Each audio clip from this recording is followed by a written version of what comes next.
I want to talk about something you can't photograph. When a big company leaves a state, you get pictures.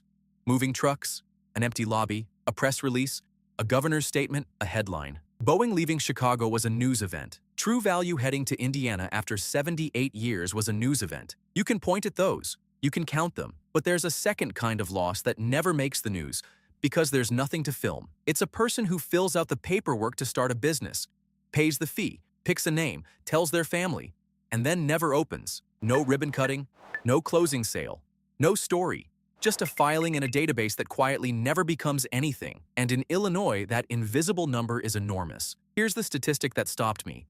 Illinois has the most business applications filed of any state in the Midwest.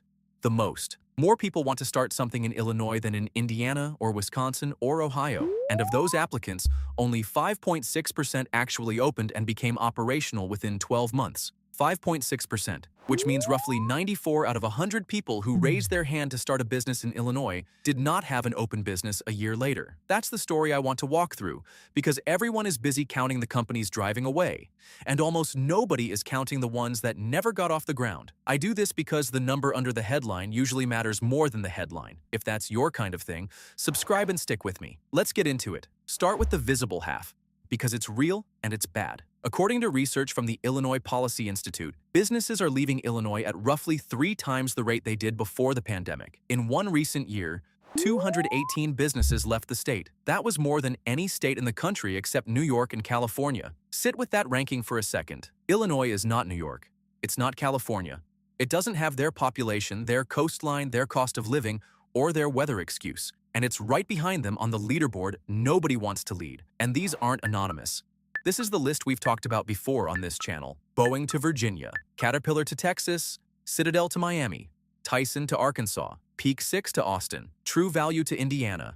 Household names, each one leaving with its own perfectly reasonable individual explanation. That's the column everyone reports. It's countable, it's dramatic, and it fits neatly into an argument, which is exactly why it gets all the attention, and exactly why it's the less interesting half of the story. Now the other half. Illinois leads the entire Midwest in business applications. That's a genuinely good sign. It means the ambition is there. It means people in Illinois look around and think, I could build something here.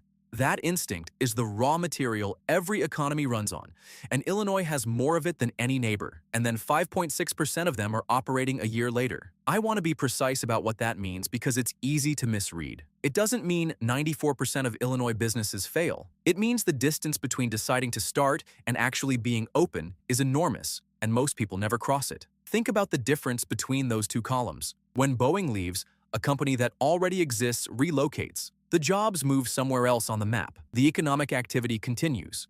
Just not here. It's a transfer. But when someone files to start a business and never opens, that activity doesn't move. It doesn't happen anywhere. It's not a transfer, it's a deletion. Those jobs are never created in any state. That storefront never opens on any street. That's not Illinois losing to Texas. That's the economy losing, period. And here's why that number should bother Illinois more than the departures. A company that leaves was, by definition, successful enough to have somewhere to go. The 94% never even got to the starting line. So what actually sits between filing paperwork and opening a door? Because that gap is where those businesses die. Some of it is universal. It's hard to start a business anywhere. Financing falls through. A partner backs out. The market shifts. Somebody runs the numbers honestly and decides against it. That happens in every state and always has, and I'm not going to pretend Illinois invented difficulty, but some of that gap is local and specific, and Illinois' version is unusually thick. Layered licensing between the state, the county, and the city, Chicago in particular, is famous for requiring approvals from multiple agencies that don't talk to each other. One of the higher combined tax burdens in the country. Property taxes among the steepest anywhere, which hits you the moment you sign a commercial lease. Fees that stack quietly, rules that require a professional to interpret. None of that is a wall. It's friction, and friction doesn't stop the well-capitalized. A company with a legal department absorbs it as a cost of doing business.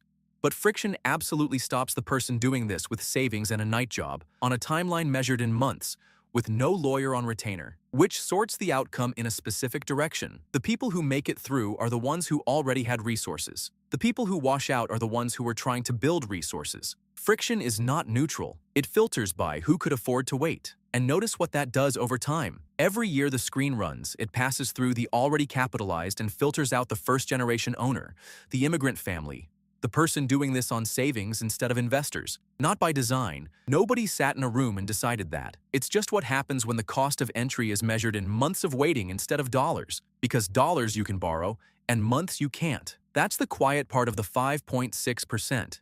It's not random attrition. It's a screen, and a state that screens out its own newcomers year after year doesn't collapse. It just slowly stops producing the next generation of the companies it keeps complaining about losing. Let me make this a person, because a percentage doesn't have a kitchen table. Picture somebody who's worked in restaurants for 15 years. Line cook, then sous chef, then running the kitchen. Knows food, knows staff, knows exactly what the neighborhood is missing. Saves for years. Finally files the paperwork, tells her mother, tells her kids, picks a name. Then the actual list starts. State registration, city business license, county requirements, health inspections, fire inspections, signage rules.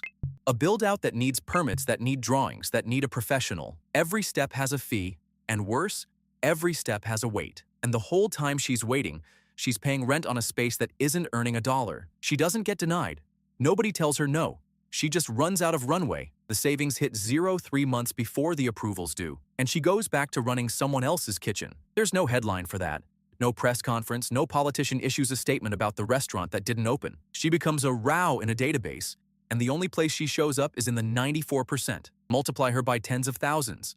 That's the invisible column. And those aren't corporations with options. Those are neighbors with savings accounts. Now let me argue against my own framing, because this number deserves real scrutiny, and I'd rather you trust me than agree with me. First, and most important, application to operational rates are noisy everywhere. A huge share of business applications in every state are LLCs formed for things that were never going to be a storefront, holding a rental property, freelancing, a side project, an entity someone set up and abandoned in a month. Low conversion is normal nationally, so a low percentage on its own doesn't prove a state is hostile. Anybody who waves that number around without saying this is overselling it, and I'm not going to do that to you. Second, Illinois leading the Midwest in applications is genuinely good news, and it cuts against the doom framing. If the state were as unattractive as its critics insist, people wouldn't be trying at the highest rate in the region. That enthusiasm is real, and it's an asset. Third, Illinois still has an enormous, diverse economy, one of the largest concentrations of major companies in America, world-class infrastructure,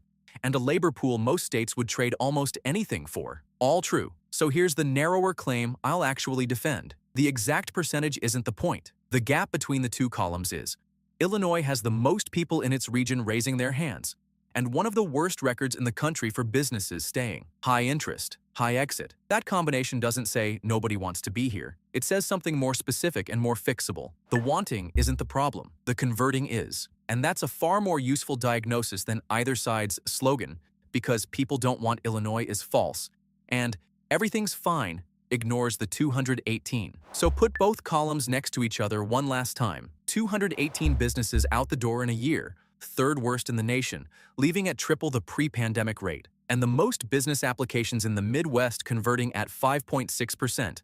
One of those numbers gets news coverage, political speeches, and angry commentary. The other one is invisible, larger, and made entirely of people who were trying to build something in Illinois specifically, not fleeing it. That's what I keep turning over. Every state's political fight is about the businesses leaving, because leaving is visible and blamable. Almost nobody fights about the businesses that never open, because there's no villain, no headline, and no one to photograph. But the second number is where the future actually lives. Departures cost you what you already had. The other column costs you what you were going to become. You can't take a picture of a restaurant that never opened. It still counts. Tell me if you've lived this. If you ever started the process of opening something in Illinois, or anywhere, and hit the wall before you hit the door, I'd genuinely like to hear where it stopped. That's the part no dataset captures, and it's the part I'd learn the most from. All right? That's the one. Be good to each other out there.